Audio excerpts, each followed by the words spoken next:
name is Deb Van Dynen. I'm an Associate Professor of English Education at Hope College, and I have the honor of being the NEA Big Read and Little Read Lakeshore Director.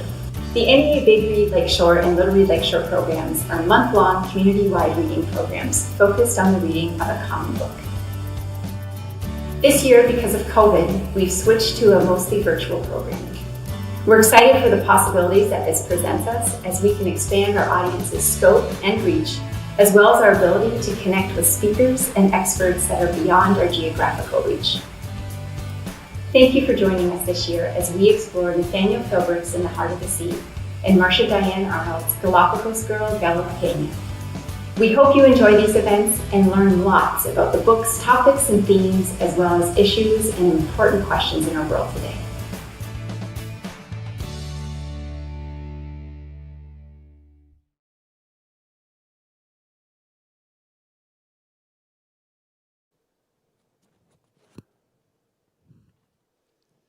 Good evening and welcome to the NEA Big Read Lakeshore's 2020 November program. My name is Deb Van Dynen. I'm an Associate Professor of English Education here at Hope College. And on behalf of all of Hope College, we want to welcome you to our Big Read program this year. This year our program is looking and feeling very different. And I love to think back 7 years ago, we were in this exact room. It was our very first Big Read in 2013. We had chosen the book To Kill a Mockingbird, and as a team back then, we had no idea really what the Big Read and what a community-wide reading program would look like here at Hope College and in our Holland area. It's fun for me to think back to that, particularly tonight, because our kickoff speaker of our very first event, of our very first Big Read, was none other than our speaker for tonight. Dr. Fred Johnson was a hit and a half 7 years ago in our first program.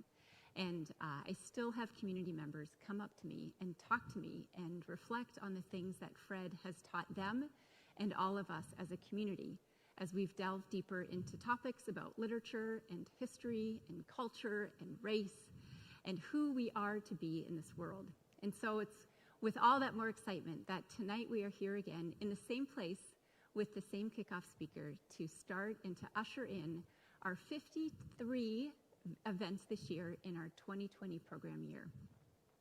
Because of COVID, we weren't sure what this year would look like. However, as we embark on this new month, mostly virtual programs, we're delighted to welcome all of you. Whether you are one of our Lakeshore readers and have been participating with us for the 7th year now, or maybe you're someone who's heard of us through social media or the world at large, we're so glad you're here. Maybe you're here with us live. Maybe you're watching this next week. Maybe you're watching this next year in 2021.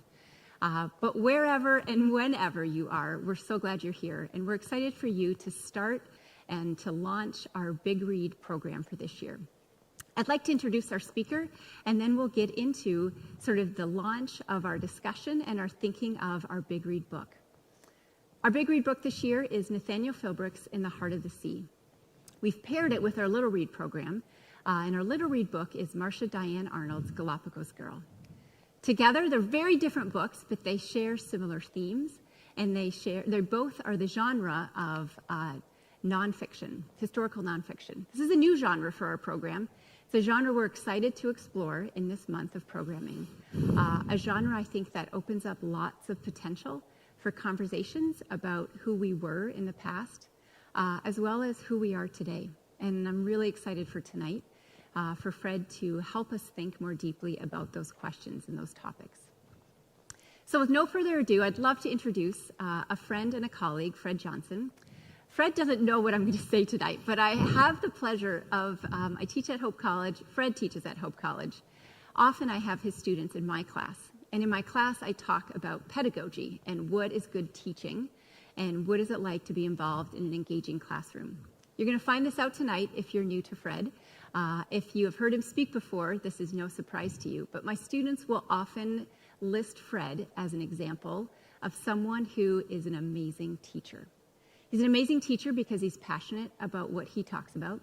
He's an amazing teacher because he gets the rest of us excited about what he talks about.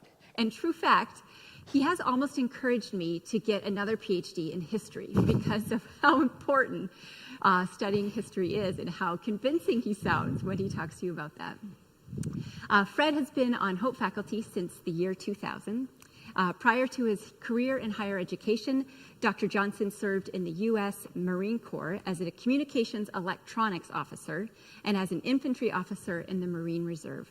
His primary field of study is 19th century U.S. history, so you can see why he is that perfect person to launch off our 2020 program as we go back to a story that takes place in 1820. A story actually that this year on November 20th has its 200th anniversary. The sinking of the whale ship the Essex happened 200 years ago this year.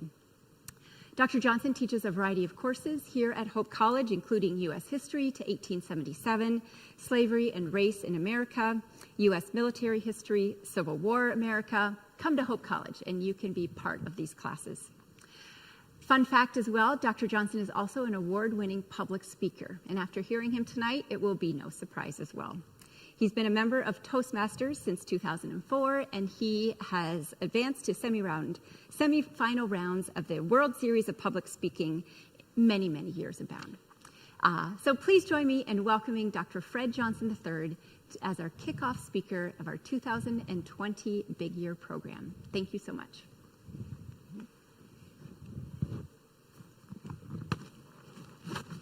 Thank you for that wonderful introduction.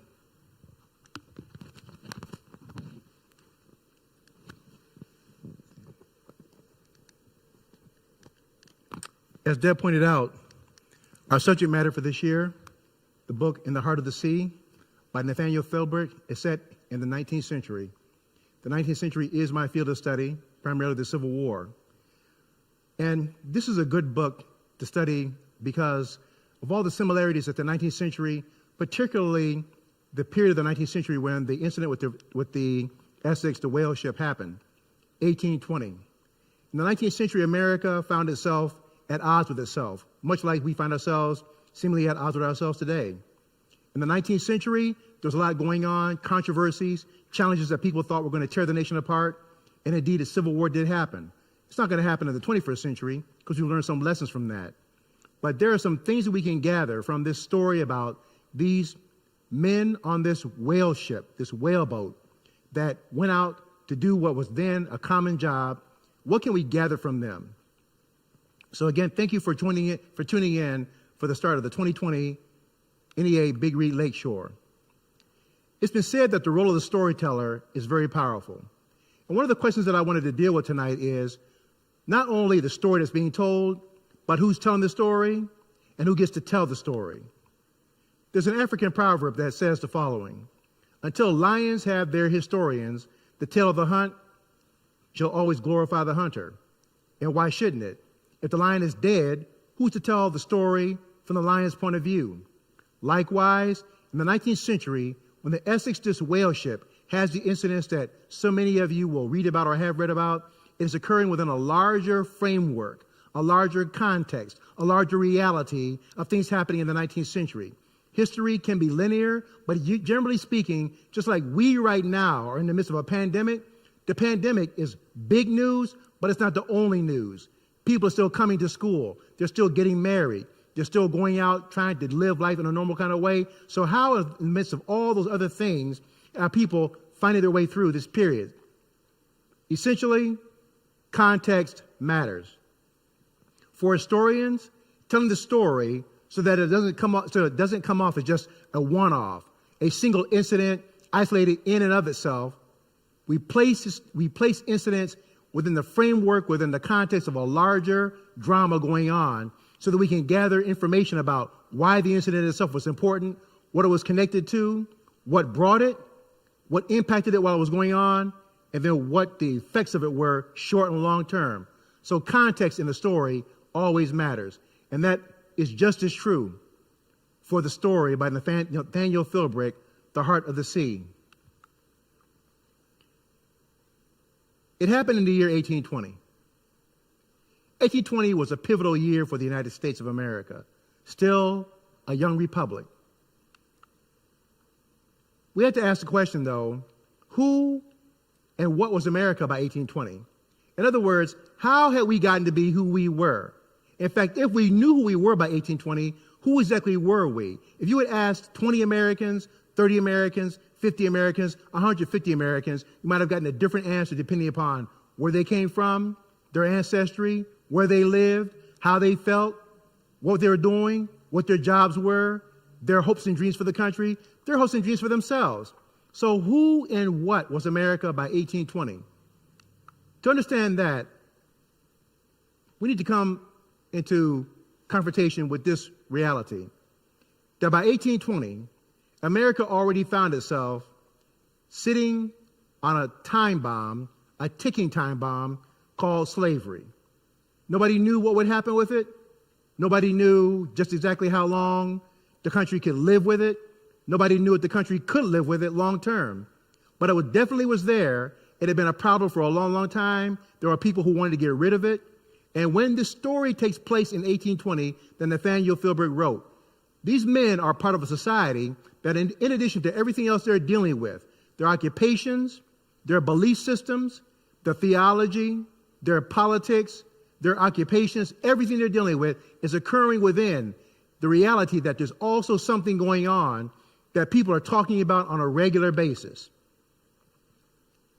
How did this happen? How by 1820 did America end up in a situation where the ticking time bomb of slavery was ticking towards something that eventually would have to take the nation one way or the other, in or out of that institution, to deal with it or live with it? To do that, we have to go back to the start. Not to the actual start of colonial America, although that would have been appropriate. But I'm talking about to the American Revolution, just to expedite time this evening, so we have some time for some Q&A. By the time of the American Revolution, when the shooting phase of the American Revolution started in 1775, when it became quite apparent that the desires of American patriots and their British overlords were not going to be reconciled, something was going to be done. So America in 1775 set out on a very ambitious aspiration to become an independent nation. If you had asked anybody in 1775 about the chances of the American patriots, these farmers turned soldiers, even people as talented as George Washington, whether or not they stood a chance against the British Empire, people would have put their money on the British because the British had a well-trained army, they had a global navy, they had a global empire, and from 1756 to 1763, the British had had first-hand opportunity to work alongside the Americans and see that they were, shall we say, less than ideal soldiers. His Excellency George Washington, who eventually assumed control and command of the Continental Army, in the summer of 1775, after accepting the command of the Continental Army, General Washington made a very significant move. He prohibited blacks from serving in the Continental Army. Now, there was a reason for this. Washington, a man of his time, quite frankly, had some misgivings about black people's intelligence, their courage, their ability to do things. And more than that, Washington was invested in an institution called slavery. As a Virginian, as a slaveholder, what would it look like for a man like Washington, who owned human property, to then turn around and arm it? So in recognition of his own self-interest and the self-interest of others like him, George Washington initially prohibited black people, to include free black people, from serving the Continental Army. The royal governor of Virginia in 1775 was a man named Lord John Dunmore. Lord Dunmore had a different objective in mind. Being a servant of the British Crown, Lord Dunmore, of course, was going to do everything he could to make sure that he did all possible to advantage the side of the British against the American rebels. So in November 1775, he issued a proclamation that's become known as Dunmore's Proclamation. And it was a very simple statement. He told African American slaves, if you fight for England, when we win. And everyone absolutely expected for the British to win. When we win, we'll free you. You know, there's something I tell students all the time. People may not necessarily be educated, but there's a difference between education and intelligence. Black people may not have been educated because it was against the law to teach them to read and write, but it doesn't mean that they weren't intelligent. They could hear from the British, who were fighting the Americans, that a promise of freedom if you come fight for us. They could figure out enough to know that fighting for the British was a better deal than fighting for the Americans, who were either circumspect about it or hadn't said anything about what they would get, if in fact at all, for fighting with the Americans. It should come as no surprise that the response to Lord Dunmore, the British Royal Governor of Virginia, was rather swift and impressive. Later on that year, in December 1775, when General Washington found out about Dunmore's proclamation of November 1775, he mysteriously reversed himself. He didn't necessarily throw open the doors of the Continental Army, welcoming black people into the ranks, but he did allow the service of black men in the ranks of the Continental Army, which should tell us something, that even under those conditions where the continental colonies were fighting for independence, and even though they were descendants of the British Empire, there were African Americans who found enough common cause in the aspirations of the Patriots to join sides with them and participate in fighting the British, even after the British had given a pretty good deal and a promise of what they would get if they come and fought for them. So General Washington eventually reversed himself and allowed the enlistment of black soldiers. By the end of the American Revolution, approximately 5,000 men, black men, had given faithful service to the Continental Army and their country.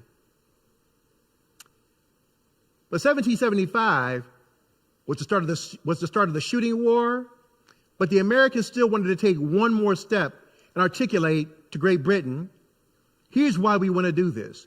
We need to explain to you why we want to be an independent country.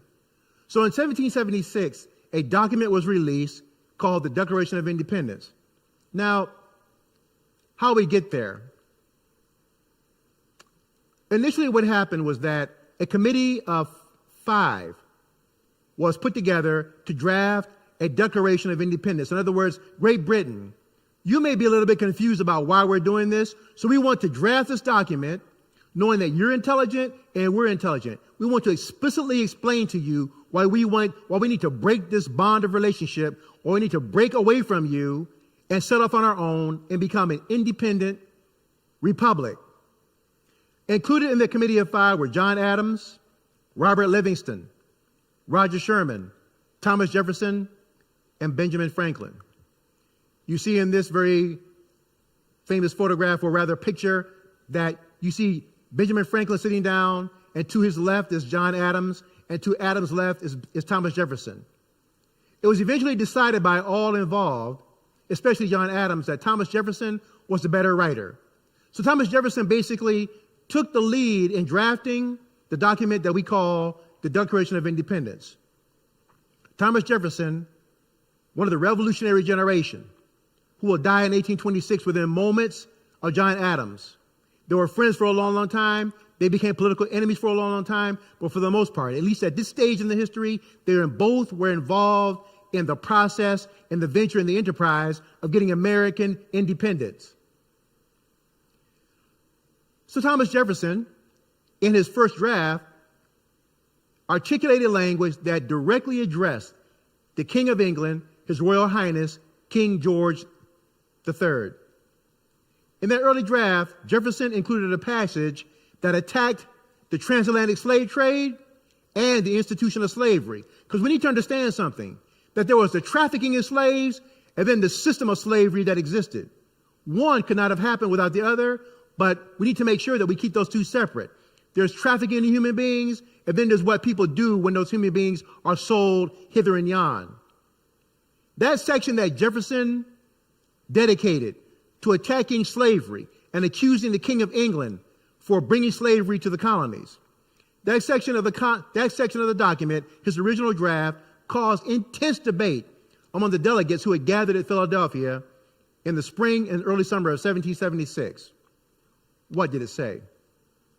Jefferson said the following in that original draft: "He, King George III, has waged cruel war against human nature itself, violating its most sacred rights of life and liberty in the pursuits of a distant people who never offended him, captivating and carrying them into slavery in another hemisphere, or to incur miserable death in their transportation thither. By that, he was talking about the Middle Passage. The Middle Passage, that part of the transatlantic slave voyage that claimed the most lives, that took the most minds, that destroyed the most spirits, that crushed the most human beings. That part of the slave voyage, that bad enough from start to finish, it was that part of the slave voyage where human beings reached their limit, either jumped overboard, died chained below decks, or were just simply driven mad. Jefferson was very clear in his condemnation of the slave trade and the king who's responsible for overseeing that trade economically. Thomas Jefferson somehow overlooked the fact that he himself, at the time that he drafted this document, was a slaveholder. Such were the inconsistencies and the bizarre nature of thinking in the 19th century. But he went on. This piratical warfare, he accused the King of England of either being a pirate or sponsoring piracy, human piracy. He said, this piratical warfare, the opprobrium of infidel powers, infidel, a hint at non-Christian, is the warfare of the Christian king of Great Britain, determined to keep open a market where men should be bought and sold. He has prostituted his negative for suppressing every legislative attempt to prohibit or restrain this execrable commerce. That's real strong language. And you would think that it's exactly the kind of language that a group of men who seek independence for themselves would want embedded in a document that's telling the world, here's why we're fighting for American independence. We want to set off on a different course. We want to be different. Except for the fact that the delegates prevailed upon Thomas Jefferson to take that language out. It was the most important passage of the section, the most important passage removed from an early draft of the Declaration of Independence. It was replaced with one that had a more ambiguous passage about King George's incitement of domestic insurrections among us. Decades later, Thomas Jefferson would blame the removal of the passage on delegates from South Carolina and Georgia, and we should take note of this, northern delegates who represented merchants who were at the time actively involved in the transatlantic slave trade. I emphasize that because the difficulty with slavery in America was not just limited to the South. It was a north, south, east, west reality.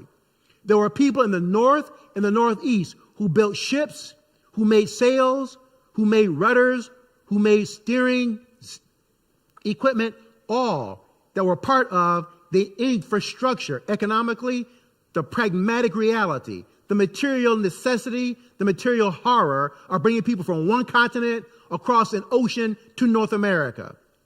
They all were profiting from it. And eventually, North America, colonial America, America as an early republic, got to a point where the trafficking in human beings became so profitable, they lost the opportunity to do something different and make money in a different kind of way. In the book that Nathaniel Philbrick has written, people may blanch at the fact that once upon a time, whales were hunted. They were. They're not anymore. In the 19th century, environmentally, when it comes to humanity, politically, culturally, there are so many things that Americans have to learn on the way to becoming who they eventually will be in 2020 and even by 1820. So, by taking out that passage condemning slavery, there was a missed opportunity, a grand missed opportunity that evolved into the first mistake that would eventually create so much trouble for a young American nation. Their first mistake was fighting for independence, national independence, at the same time that same group of people fighting for independence were nurturing, perpetuating, protecting, and expanding a system of human chattel slavery. Chattel slavery meaning that men were going to fight and die for the right to be independent nationally at the same time that they were very, very careful to make sure that nothing was said, nothing was done, no laws were passed to imperil, to endanger human bondage inside their country. It sets up a dynamic where the people who wanted independence for themselves have cognitive dissonance embedded into their venture, their whole program. How are they supposed to get away from that? How do you bifurcate that? At what point do you take an off-ramp and determine that the one, independence for yourself, does not contradict what you're doing every day for the other? It was a contradiction that would not go away. So battles were being fought, while struggles were being contended with. While Valley Forge, for example, in the winter of 1778, was suppressing all kinds of possibilities and people's hope. While things were going on to make this enterprise of trying to seek independence for the American nation was imperiled at some times, and people wondered, could it work? Would it work? George Washington's biggest objective was not necessarily trying to fight the British. That was bad enough. But George Washington's biggest problems, among other things, during the fight for independence was desertion. There were people that started out talking about it was a good idea, but then they say, you know what? Enough is enough. How do you do that? How does Washington keep morale up? Well, at the same time, assuaging people to let him know that the independence he's fighting for them, for him and himself and others, how do you justify that? How do you balance that? But at the same time, that you are protecting that chattel slavery. America's schizophrenia on the subject would not go away. Victory was achieved in 1781 with the Battle of Yorktown, and eventually a peace treaty was signed in 1783. But slavery remained. So here's the irony, that America had fought a 7-8-year war successfully against then what would have been today, we would have called it the world's greatest superpower. England literally had an empire that the sun did not set on. It had a navy that was second to none. It had an army that was the best in all of Europe. They had fought a 7-year war in North America, and also in India, and also in West Africa, and also in Europe, the 1756 to 1763, where they achieved dominance in all of North America, meaning Canada and the future United States. The British were no slouches. They knew how to fight. And yet, they lost to the Americans through sheer exhaustion, the distance of fighting, and the fact that George Washington kind of played a game where basically he never really directly engaged the British, but kind of punched and faded away, doing stuff for 7-8 years to say just beyond the range of the British, being able to deliver a decisive blow against the Continental Army. So it worked. Americans achieved independence for themselves while somehow allowing a system of slavery to be maintained. And by that I mean a system where before the Revolution, there had been colonial laws passed that in some cases ensured that slaves would be denied and robbed of all elements of their humanity.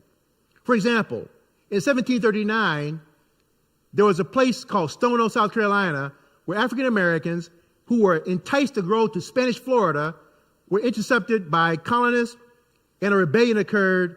And in the aftermath of that, in 1740, something was called, a law was passed known as the Negro Act. That law forbade people to assemble. It forbade black people to grow their own food. It forbade black people to own a dog because the dog could be used as a weapon. It forbade black people learning how to read and write. It forbade black people learning how to even earning money if they had free time to buy their own freedom. That law basically was a reference point that guaranteed that the slavery, which was already miserable enough, would further surround people and suffocate them and invade every aspect of anything that we might call making life valuable. That's what chattel slavery was. The effort to reduce people to the level of a thing. Those principles were enforced during the Revolution. But now we have independence. The government that was in force during the Revolution, the document, the foundation of it was called the Articles of Confederation. They were adopted in November 1777. It didn't take too long before people found out that the Articles of Confederation did not have the language, the strength, the power to give a central government the tools it needed to keep a nation together, united, and most of all, to protect itself from foreign threat. And the British were still out there. One of the most vexing things about the Founding Fathers is that so many of them were slaveholders. Washington, Jefferson, Madison, Monroe, James Madison, the father of the U.S. Constitution, James Monroe, for whom the Monroe Doctrine is named after. There was an incident in Western Massachusetts where a former Continental Army officer named Daniel Shays found himself being taxed, found that him, like other farmers in Western Massachusetts, his land was confiscated, his animals were confiscated. The American states now still owed the British money from the colonial period, and the British wanted to get paid. So Eastern merchants were taxing them and demanding payment. And when they could not be paid, land was taken. Men were thrown in jail. They were hit with court costs. So basically, people were being taxed and then thrown in jail and being made to pay for their own imprisonment. It didn't take long before this got to be to a point where people said enough was enough. So Daniel Shays led a rebellion of these farmers in Western Massachusetts where they attacked the courthouses, where the courts were being used to facilitate this injustice against very people. Daniel Shays had been in the revolution, had fought every year of the revolution. The Marquis de Lafayette had given him a sword.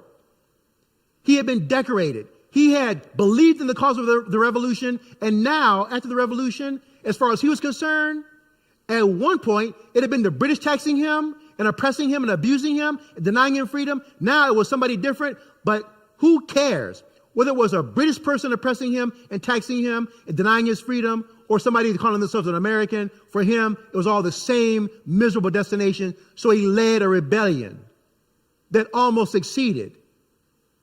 And when the governor of Massachusetts put out a call for assistance to put down the rebellion, the other states said, hey, I feel your pain, but not my problem. Now, Daniel Shays was eventually defeated, and the rebellion was dispersed. But what this did was it showed that the Articles of Confederation were not only limited, they were extremely weak. And it didn't take a whole lot of mental gymnastics to figure out that something had to be done to strengthen that document. So in the summer of 1787, delegates met in Pennsylvania, Philadelphia, to begin a process of reviewing the Articles of Confederation. Shortly after they began the review, they decided this document just won't work. So they decided very secretively to draft another document. What they came up with was the document that we call the Constitution of the United States. The preamble said, "We, the people of the United States, in order to form a more perfect union," not a perfect union, a more perfect union. "We, the people of the United States, establish justice, ensure domestic tranquility, provide for the common defense, promote the general welfare, and secure the blessings of liberty to ourselves and our posterity, do ordain and establish this Constitution of the United States of America." Let's go back and revisit that. They're asking they want a more perfect union. The objective is perfection, but probably not going to be achieved. So a living document where every day, every year, it becomes more perfect. That's the aspiration. And what do we want? We want to establish justice. Why? Because there had been none. We want to ensure domestic tranquility. Why? Because there had been none. We want to provide for the common defense. Why? Because there had been none. We want to ensure the general welfare. Why? Because there had been none. They're articulating all the things they want that they had not been able to get under the British or even under the Articles. So this new nation, we want to ensure these high values, these high goals, these high dreams, this high vision for a country that is becoming constantly more perfect. But there's a question we have to ask. In 1787, who was included in we? We, the people of the United States. In 1787, who is included in we? When we consider the answer, well, for sure, it did not include women at all. For example, in a very famous exchange of letters between Abigail Adams, who was not only the intellectual equal of John Adams, but his intellectual superior, she wrote to her husband, John Adams, and said to him on March 31st, 1776, "I long to hear that you have declared independency. And by the way, John, in the new code of laws, which I suppose it will be necessary for you to make, I desire you would remember the ladies and be more generous and favorable to them than your ancestors." In other words, don't do like the people that came before you, John. Think about the ladies. Do not put such unlimited power into the hands of husbands. Why is she saying that? Because in 1776, husbands generally had unlimited power. Remember, all men would be tyrants if they could. In other words, she's saying, John, you know what? When it comes to you being a man and other men, that's just how you guys are cut. You will rule over people abusively if given the opportunity, and you have. If particular care and attention is not paid to the ladies, we are determined to foment a rebellion and will not hold ourselves bound by any laws in which we have no voice or representation. You have to love Abigail Adams. She gave her husband the condition and then added the or else. In 1787, we definitely did not include Native Americans. In 1787, we did not even include poor white men. In fact, poor white men won't even get the opportunity to vote until the presidency of Andrew Jackson, elected in 1828, from 1829 to 1837. That's when the franchise will experience another burst of access for average or common white men, poor white men. The vote in America has been an ongoing process where one constituency, then another constituency, then another constituency has gotten the right to vote. And don't get it twisted. The people that have the vote, they understand the power of the vote, which is why they have gone out of their way over and over and over again to deny the vote. Eventually, women will get the vote. Eventually, black men get the vote. Then black people get the vote. Then Native Americans. Then 18-year-olds get the vote. And every wave of people who are included in that right to vote, they have to fight in the struggle because those who have the vote know the power of the vote to change things and bring justice, which is why they work so desperately to deny the vote. And absolutely not. In 1787, it did not include African American slaves. It absolutely did not. So in 1787, who was we? Actually, we was a very small, narrow segment of the American electorate.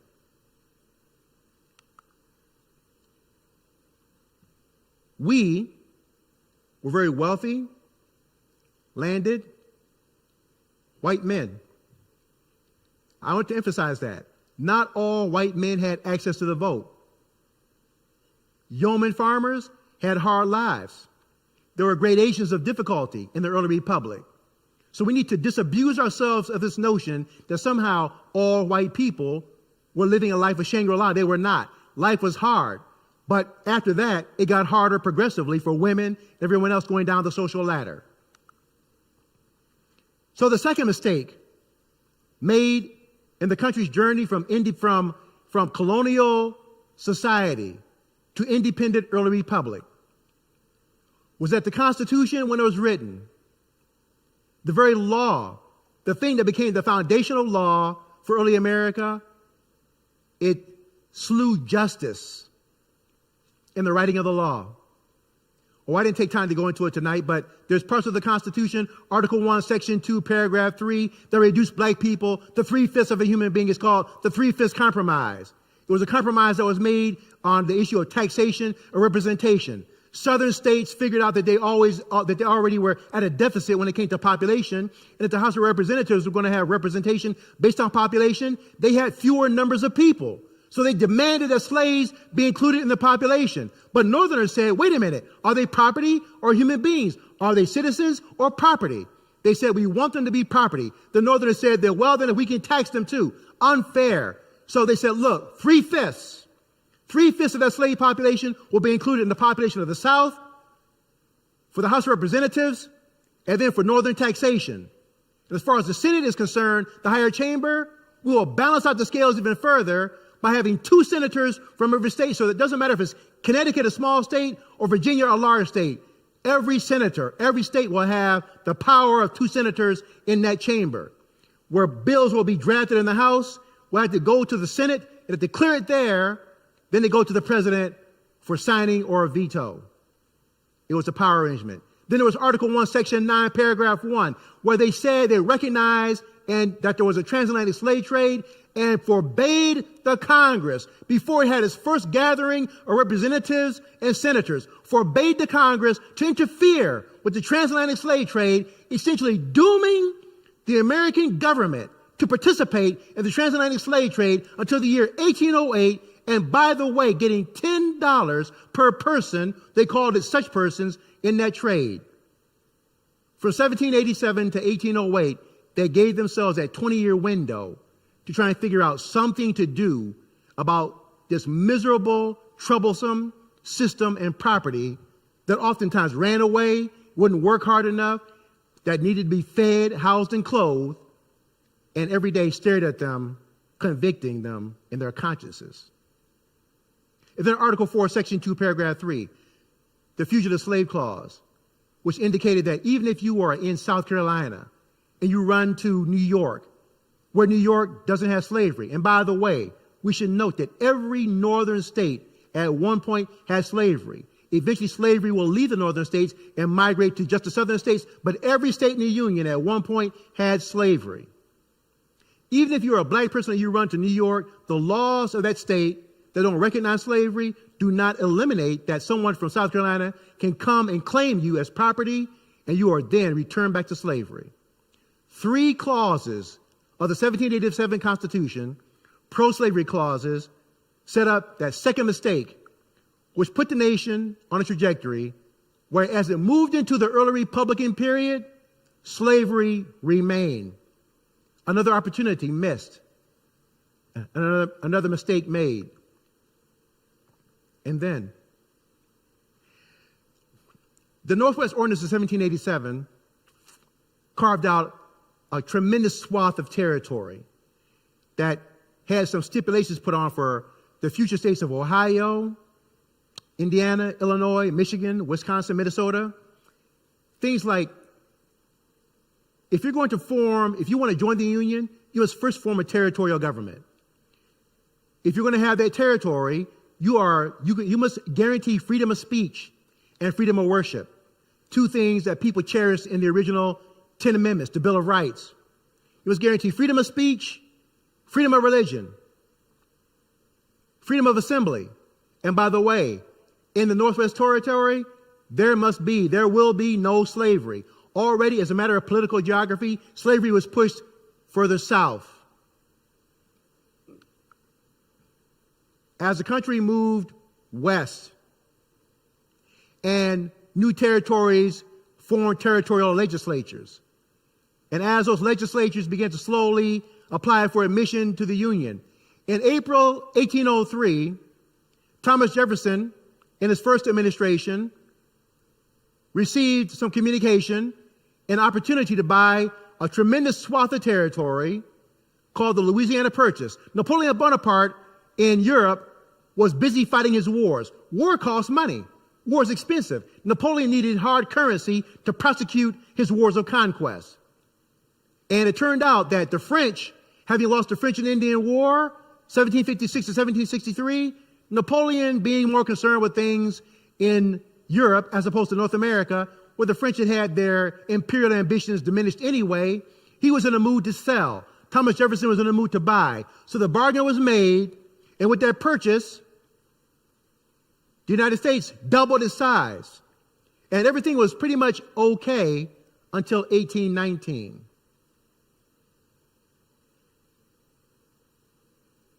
In the year 1819, the Missouri Territory was organized, and Missouri applied for admission to the Union. Then an interesting thing happened. Missouri applied to the Union, the question was, will Missouri come into the Union as a slave state or a free state? In the House of Representatives, it mattered, but not really, because there were always going to be unfair numbers. Connecticut always recognized that Virginia or North Carolina would have more people represented because in its congressional delegation, because they simply had more people. But in the Senate, where every state had 2 senators, the upper house, the chamber that had to be the clearinghouse, the clearing point for bills to be kicked upstairs to the chief executive. That's where the real battle was. And in 1819, the division between slaveholding states and free states was 11 by 11, 22 to 22. 22 senators from free states, 22 senators from slave states. How would the balance of power be upset if Missouri came in as a slave state? A representative named James Talmadge introduced an amendment called, the Talmadge Amendment, which stipulated that Missouri would come into the Union as a slave state, but with conditions. No more slave trading would go on in Missouri. Any people who are in Missouri right now, young people, black slaves, by the time they reach 25, they would have to be manumitted. That means they would have to be set free. So Missouri can come in as a slave state. In other words, Missourians, if you want to come in as a slave state, the slaves you have right now, keep them. But no more to be imported. And the ones who are small, when they get to be 25, you manumit them. Now, James Talmadge must have known that the Missourians were not going to accept this. And the debate over whether or not Missouri was going to come into the Union as a slave state or a free state, this debate on Missouri's fate exploded into a national controversy. Slavery, which had been a problem, which had been an annoyance, which had been a cognitively dissonant reality in American society from the colonial period through the Revolution, all the way through Shays' Rebellion, all the way through the Constitutional Convention. And by the way, the Constitutional Convention of 1787 nearly collapsed several times. Why? Because Northern and Southern delegates could not agree upon what to do about slavery. Southerners threatened to walk several times if their desires, their demands to recognize their peculiar property was not embedded in the Constitution. A compromise was made several times because the goal of the Constitutional Convention was not to abolish slavery, but to draft a document to establish a government that would be more perfect and get on with the business of nation growing and nation building. But now in 1819, a crisis point has been reached. And people began talking about a terrible thing. They began using 2 words in conjunction with each other. They began talking about the possibility of a civil war.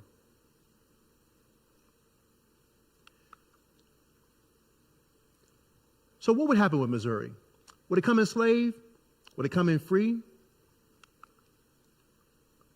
The big fight that now had become national for the first time. Not just regionally located, not just a problem in Virginia or South Carolina or North Carolina. This was a national debate being played out. And it got loud and it got disruptive and people got scared and people got worried and people understood that things were a little more fragile than they thought. The nation was growing so well. The Lewis and Clark expedition, the Thomas Jefferson having bought the Louisiana Territory, he sent Lewis and Clark out there to explore all that western land. I mean, the nation size had doubled. What else could be going wrong? Turnpikes were being built. The 1828, you're going to have the first spike being driven in for the Baltimore and Ohio Railroad. The country was expanding. Prosperity seemed to be inevitable. And yet here this thing was that was causing such a national rupture. And then they happened upon a solution. It turned out that Maine also applied for admission to the Union in that same period. So the Missouri Compromise, as it became to be known, was that Missouri would come into the Union as a slave state.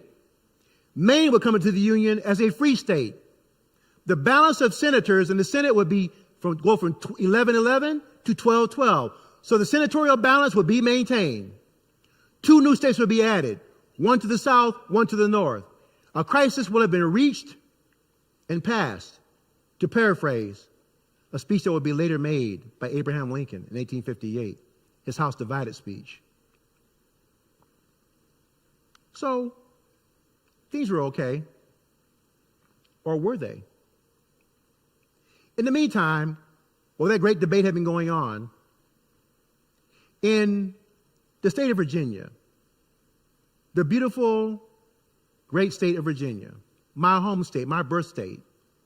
In Virginia, there was a certain gentleman of vast learning, intellectual curiosity, and great prestige and wonderful accomplishment, who lived a very interesting and just brilliant life. He had been at home in his estate where there had been many slaves. One of them, a consort of his named Sally Hemings. The debate had reached him there at Monticello, Virginia. And when it did, Thomas Jefferson, the Honorable Thomas Jefferson, third president of the United States, could not ignore what was going on in his country and the threat that this debate put before him. Somehow, in all of Jefferson's knowledge and his wisdom, he knew that this was just the first round of something that was going to have many, many debates, that this was not the end of it. On April 22nd, 1820, the year of the incident of the Essex, we're trying to establish the context. When the Essex had its encounter, that deadly encounter with the whale at sea, that ship in that year, what was happening in the country that ship belonged to, that those men came from. In that year, the people from that society, the men that got on board that ship, who went out to do what they had been doing so often, in their nation, a great debate had caused a crisis that moved a founding father, the author of the Declaration of Independence, the third president of the United States, moved him to write a letter to his friend John Holmes in which he said the following: I thank you, dear sir, for the copy you have been so kind as to send me of the matter to your constituents on the Missouri question. I have for a long time ceased to read newspapers or pay attention to any public affairs, confident they were in good hands and content to be a passenger in our bark to the shore from which I am not distant. Thomas Jefferson knew that time was running out on him. He had retired to Monticello, and as he said, he had been content just to live life day by day and leave the affairs of state to those who he thought were capable of handling it. Then he said, but this momentous question, like a fire bell in the night, a fire bell in the night. In the 19th century, where most buildings are made out of wood, if you're in a town or a village where you hear a fire bell, that's your signal to get up and go help put out the fire, because your home is also made out of fire. So one building on fire means that your home could be on fire too. Your business could be on fire. So like a fire bell in the night, everybody in the town was expected to be hands on deck, help put that fire out for the town's safety. So when Thomas Jefferson said, like a fire bell in the night, it awakened and filled me with terror, as well it should have. I considered it at once the knell of the Union. It is hushed indeed for the moment, but this is only a reprieve. Are you following this? He said, this compromise, which we're glad that we have, is only a temporary fix. It is not a permanent solution.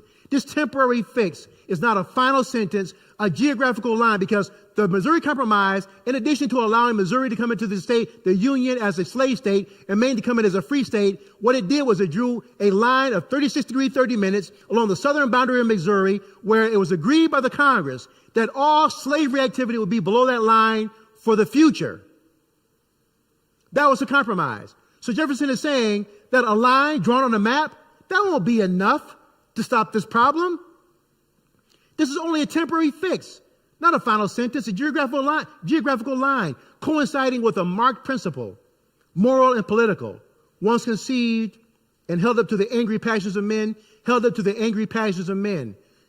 We should get from the president's words just how vociferous and hostile this debate was. Thomas Jefferson is somebody that knows how to use words. So when he says, this was held up to the angry passions of men, not angry concern, not angry worries, angry passions of men who spent weeks arguing about it, and held up to the angry passions of men will never be obliterated. and every new irritation. He had been living with this since the writing of the Declaration of Independence. He had been there for the debates. He had seen this over and over and over again. Every new irritation. And now this is the latest irritation. It had been irritations in his life.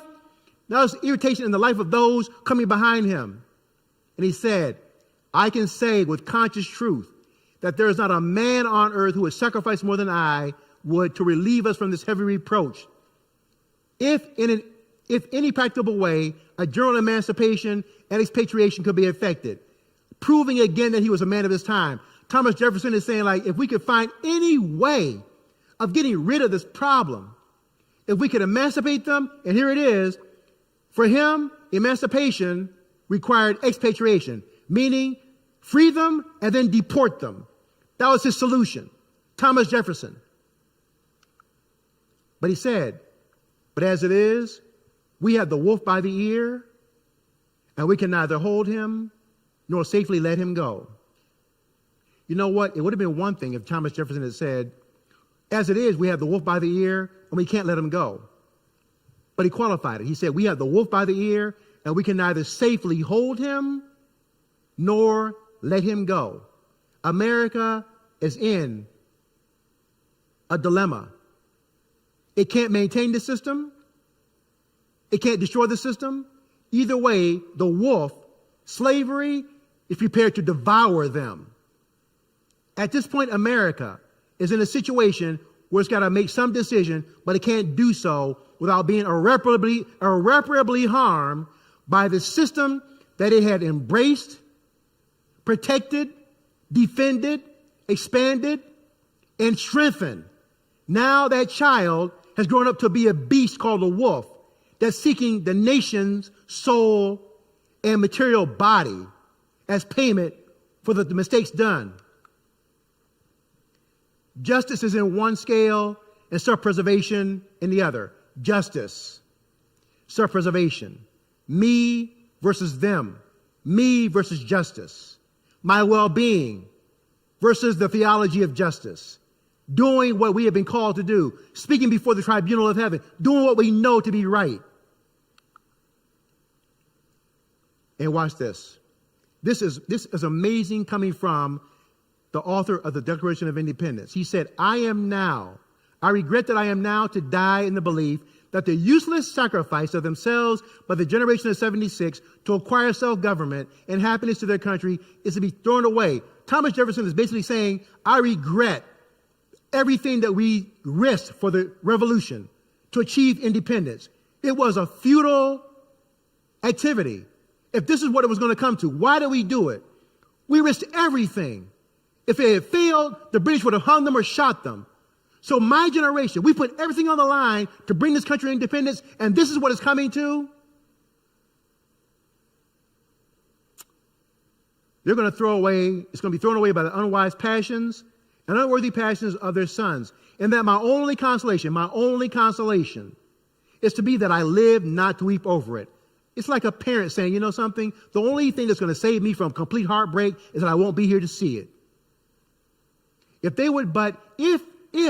the people who have been arguing about this, if they would just step back for a moment, if they would just take time to dispassionately weigh the blessings they would throw away against the abstract principle more likely to be affected by union, if they could just wrap their arms around the fact that being a united nation, a United States of America is far better than being a divided America, then and now. If they could just deal with that, they could just embrace that, agree upon that one thing, they would pause before they would perpetrate this act of suicide on themselves and of treason against the hopes of the world. 6 years later, Thomas Jefferson would die within moments of John Adams, the last two of the revolutionary generation. The third mistake then was that we had a near miss with Missouri's admission to the Union, but Missouri came in as a slave state, and slavery remained again. 3 times 3 opportunities. There actually were more than 3 times, more than 3 opportunities. But these missed opportunities of slavery remaining. And you know the funny thing about the people who were enslaved? They kept running away. People like Frederick Douglass, something told them inside of them that this was not the way it was supposed to be.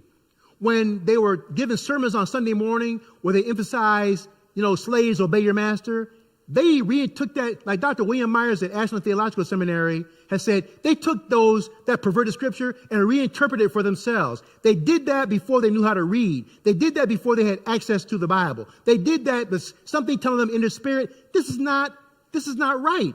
This cannot be what the God who I worship intends for me. They knew this in and of themselves. The consequences eventually proved to be civil war.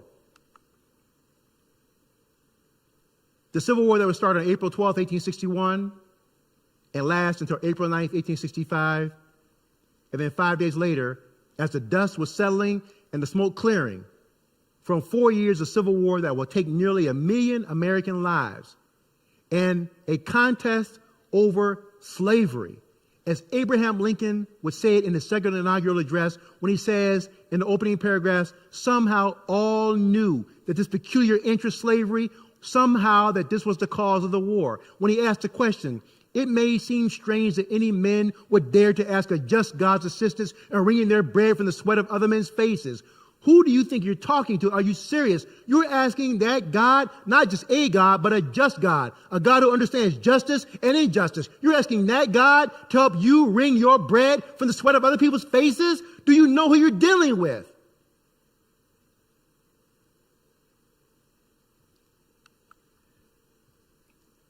Five days later, after General Robert E. Lee, senior commander of the Army of Northern Virginia, signs a surrender document in Wilmer McLean's living room at Appomattox, Virginia, a bullet will be placed in the back of the head by an assassin named John Wilkes Booth to the head of President Abraham Lincoln, 16th President of the United States,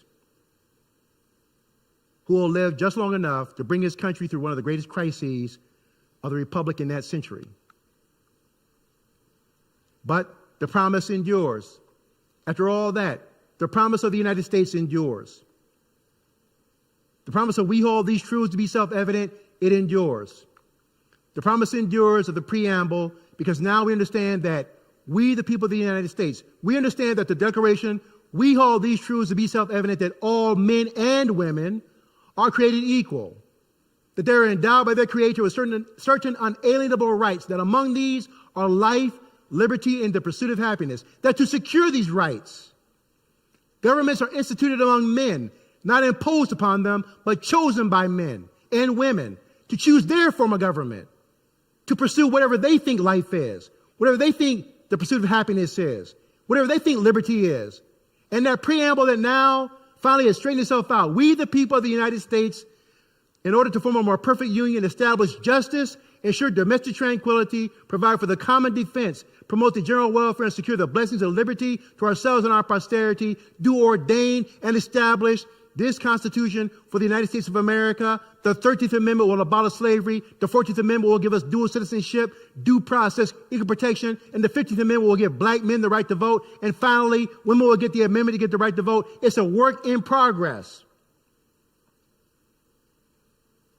And we should be very careful to stand up and speak loudly against the voices of would-be tyrants, because they exist. This was the hope that was and is the United States for the people of this country and for the world. This was the hope, not in a country, but in a nation that had pledged itself to follow a certain Jewish carpenter and worship him. This was the hope that we are going to talk about in the 2020 Big Read as we examine the ins and outs, the nuances, and the story of Nathaniel Philbrick's In the Heart of the Sea. It's been a pleasure speaking to you all. We'll take some questions now.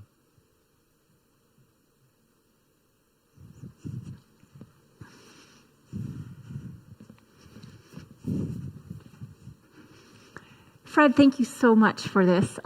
Here's a picture of all of the notes that I've taken. I'm not sure if you're taking notes at home, but at this point, we'd love to encourage you to submit questions on our YouTube channel or on our Facebook page, and time will permit us to read some of them. If you have other questions, we encourage you to submit that to our social media sites over the next days and weeks to come, and we'd love to engage in those conversations with you. So I encourage you to do that. And Fred, I see a few questions here already, and so I'm going to start with a fun one. Someone said, Dr. Johnson, we can't all have you as a professor, and that's sad. But what are the resources you might recommend for us if we loved learning more about what you talked about today? What are some resources that you'd recommend? I recommend The Civil War by Ken Burns, documentary by Ken Burns. There's also a documentary entitled Slavery by Another Name, which has a book, but it talks about the disenfranchisement for African Americans after the Civil War, particularly with regard to the 13th Amendment. I would recommend reading James McPherson's Battle Cry of Freedom, which is a wonderful book on the Civil War era. Also, Eric Foner, who is a wonderful Civil War historian of Reconstruction, he wrote a book entitled Free Soil, Free Labor, Free Men. And Professor Blight has written this wonderful, wonderful biography of Frederick Douglass that came out last year. In fact, my colleague Natalie Dykstra gave it to me as a gift, so thank you, Natalie, for that. And it's just great work. So I would start off with those. There's also a documentary by the Cunard brothers that's just said Lincoln, and it's a wonderful documentary about Abraham Lincoln. What I'll do is I'll go ahead and put together a list of all these titles and some links and send those to you. You can send them out to people if you want. We'd love that. Thank you. Some of our Lakeshore readers and beyond know that you will be interviewing and having a conversation with our book's author. And one of our viewers has written in, what question are you excited to ask Nat Philbrick? How he took the historical research and wove it into such a wonderful narrative. Because he did a lot of research. He's got some tremendous footnotes, and being able to take those facts and weave into a story like that that's compelling, especially something that we know about Herman Melville's Moby Dick, but reading about whaling in the 19th century is not the kind of thing that immediately comes to a lot of people's minds. But when you think about it, it's still a subject that generates a lot of interest. So I want to ask him how he took those facts and wove them into a story. As somebody that likes fiction, nonfiction myself, I could use some tips. That's great. Here's one from one of our area Big Read teachers. Someone writes, I'm a Big Read teacher in the area. How do I help my students who are reading this book better understand the historical context that you shared tonight? And I'm guessing this is middle and high school students. Right. I think that we have to, let me see. Probably one of the best ways to do that is to go to the 1787 Constitution and look at those three clauses: Article 1, Section 2, Paragraph 3, Article 1, Section 9, Paragraph 1, and Article 4, Section 2, Paragraph 3. And some of the times what I do is I will give as a quiz question, how do those three pro-slavery clauses describe life in the United States in 1787 or 1820? Because Article 1, Section 2, Paragraph 3 not only deals with law, but it deals with economics. It deals with economics, meaning the sale and transport of human beings working on plantations. It deals with a certain culture and a certain expectation, values, and as you get into all those, what does it mean that when you have something like Article 4, Section 2, Paragraph 3, somebody runs away from a slave state? Well, you don't have to agree with the law, and I don't think I would ever agree with the law. But you go to a free state where the law has been changed, and now the situation should be different, and you still aren't free there, and you literally have to run to Canada. What does that say about the country you live in? Right? What about John Adams and his relationship with Abigail Adams? The fact that she has to tell him, remember the ladies. She has to specifically remind him. So that can get you into a discussion about women, gender, the law, culture, economics, the fear that was in the 19th century, the fact that clearly the values and the freedoms that we cherish today, freedom of speech, freedom of assembly, freedom of worship, those were articulated but clearly not enjoyed by everybody. And it provides a wonderful entree to ask this question right now in 2020. We have those same 10 amendments. Who's enjoying them right now today? Are the children who have been separated from their families in these detention centers, are they enjoying them? Do they count because they're not citizens? Do they count because they're human beings? I mean, at what point do we draw the demarcation line? So I would think that I would suggest that that approach would offer a lot of different on-ramps for some good discussion. Mm-hmm. Thank you. Here's a related question building on what you just talked about. You started your talk with talking about the role of storyteller, and the question is, how do we become better storytellers? Oh, by telling more stories. And the reason why that I led off with the proverb of the lion telling its own stories, we become better storytellers. I become a better storyteller when I tell the story about Elizabeth Cady Stanton and Susan B. Anthony and make sure that I elevate them. I become a better storyteller when I tell the story about Native Americans and how they were left out of the original vision for the Constitution. That part of Article 1, Section 2, Paragraph 3, where it says Native Americans not taxed, their rallying cry of the American Revolution was excluding Indians not taxed. Now, the rallying cry was no taxation without representation. In other words, if you're going to take my money, I want a voice. Now, if you're going to reverse engineer that, where it says Native Americans not taxed, I'm not taking your tax money, so guess what you don't have? A voice. So we should not be surprised that Native Americans spend the next 150, 200 years getting kicked across the continent. All right? The Indian Removal Act during the Jackson administration that moves the Cherokee from northern Georgia and western North Carolina to future Oklahoma under the control of the U.S. Army, where the chief executive is using the military to do that. And it's not good enough to say, well, it's just the 19th century. No, because there were people back then who protested that. So it's not us glomming our 21st century sensibilities onto what clearly was an injustice. People back then thought it was an injustice. So it turns out that our sensibilities happen to coincide. When we learn more about those kind of things and we're willing to talk about them, and talk about them in an atmosphere of transparency and honesty, which kind of segues to another thing. To tell these stories, to get this understanding, one of the things in telling stories, Deb, that I do in my slavery and race class, for example, is Hope College. So usually most of my classes are predominantly white. No surprises there.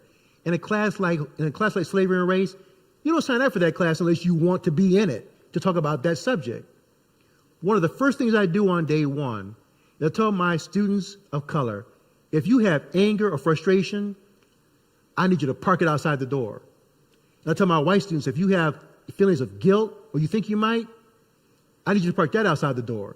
Because guilt, anger, frustration gets in the way of me doing my job as an historian, which is to get to the history, the facts and details of this.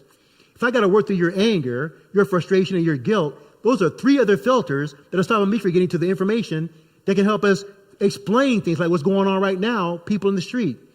Helping to understand where all this comes from, how it got started, what it means then, how it's a carryover from then to now. And so we can establish that context that brings that understanding. And if we're doing it right and it gets done right, guess what? We'll have a conversation. We'll get closer. We'll become friendlier toward each other. Barriers will fall down. I'll see you as my sister. And the fact that you happen to look different from my actual blood sister is kind of incidental to the fact that you're my sister. We can walk out of the room understanding ourselves, our nation better. But we've got to disarm ourselves of all the artificial trigger points that we use to argue with each other and talk at each other. So maybe in closing, we tell stories by talking to each other and not at each other. But that first requires me looking at you as someone that I respect and can admire, and most of all, in the tradition or in the spirit of the Imago Dei, as somebody, you being made in the image of God, that I can embrace and see your identity in that form as opposed to whatever social construct has been imposed upon me. Yeah, thank you. Amen to that. We've been meeting, this is my question, we've been meeting as a teacher group for the past 5 months. So area teachers who are teaching the book in their middle, high school, college classes even. And we've talked a lot about, many people have voiced, I'm really nervous to talk about race in my class, and so I tend to avoid it. Any reactions or responses to just the idea of typically I'll avoid it because I'm nervous about saying the wrong thing as a white person. I'm nervous about offending. I'm nervous about not getting it right. And then I think we do disservice because we don't talk about it. Let me reframe this. In a relationship, in a marriage relationship, for example, if you know that there's a problem, is the way to resolve the problem by not addressing it?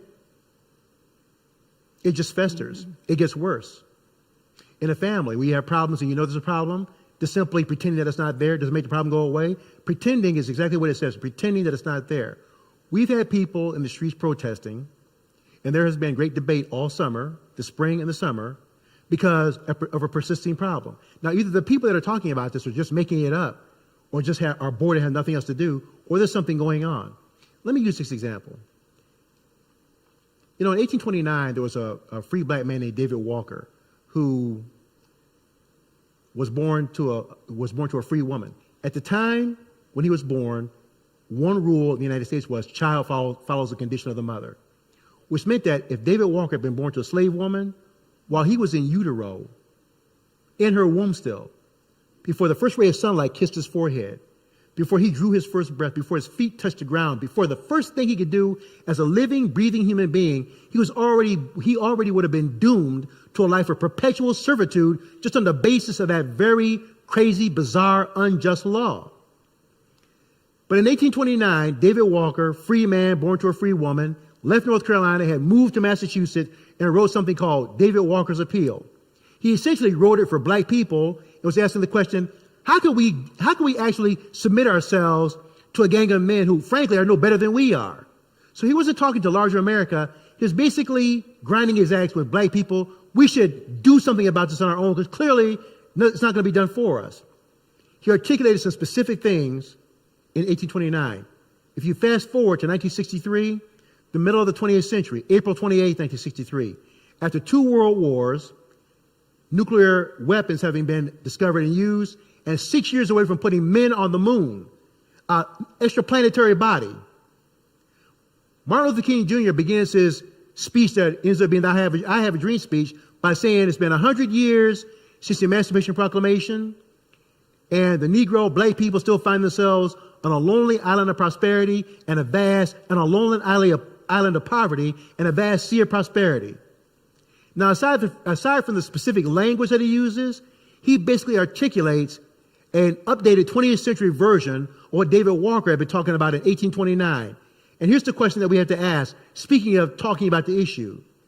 If David Walker is saying something in 1829, and King is talking about it in the middle of the 20th century, clearly it hasn't gone away. Clearly something's going on. And if we agree that King is not crazy or stupid, and that David Walker is not crazy or stupid, and that David Walker had not risen up out of the grave and been having out-of-body experiences, or their spirits have not been meeting above the earth in some temporal plane, exchanging notes, we are compelled to ask the question, what's going on in 1829 that is still bothering King in 1963 that has not changed? The only way we find that out is by asking the question and talking about it. We don't solve problems in the society by hiding from them. We must talk about them. So it's not the question is not do we or don't we talk about them. The question, I think the more operative question is how do we talk about them? Because as I said in my slavery and race class, I don't expect my white students to ask a question if they're sitting there thinking they're going to be verbally decapitated by asking a question that, as far as they're concerned, may be honest. People can't know what they don't know. So they ask the best question they can. They don't mean to offend people. They're not trying to stir trouble up, but people ask an honest question, but they ought to be prepared also for the honest answer. So if we want solutions, we got to talk about them. But we have to establish the rules of engagement first, that we're going to talk about some hard stuff. We're going to talk about it in this kind of way, and we're not going to quit talking about it until we resolve the problem. Thank you. Yeah.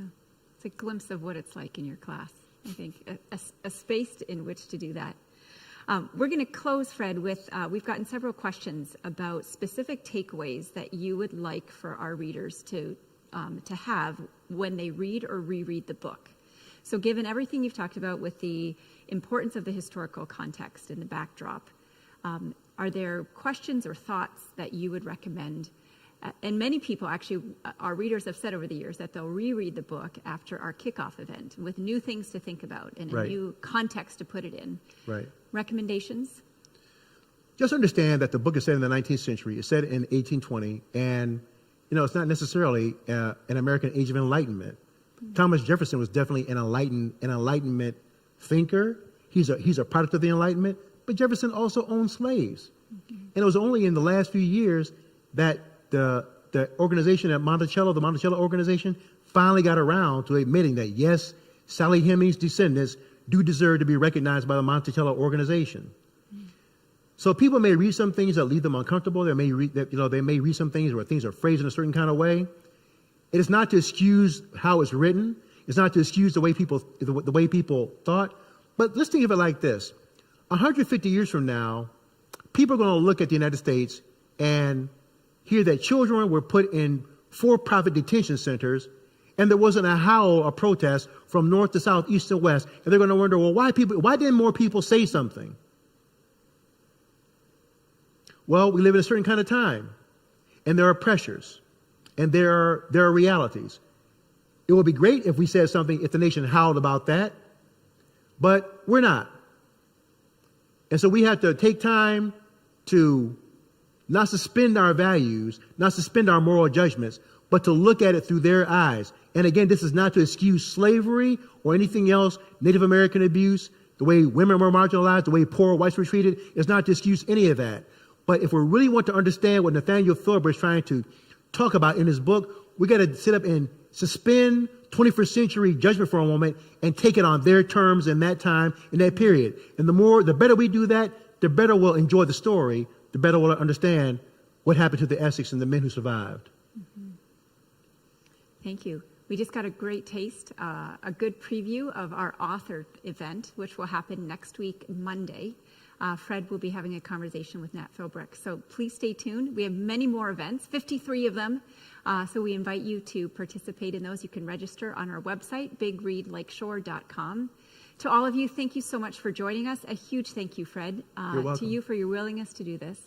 I love learning from you and with you, and I love learning as a community. So once again, thanks everyone for joining us, and we look forward to seeing you at future events. Take care. Good night. Good evening.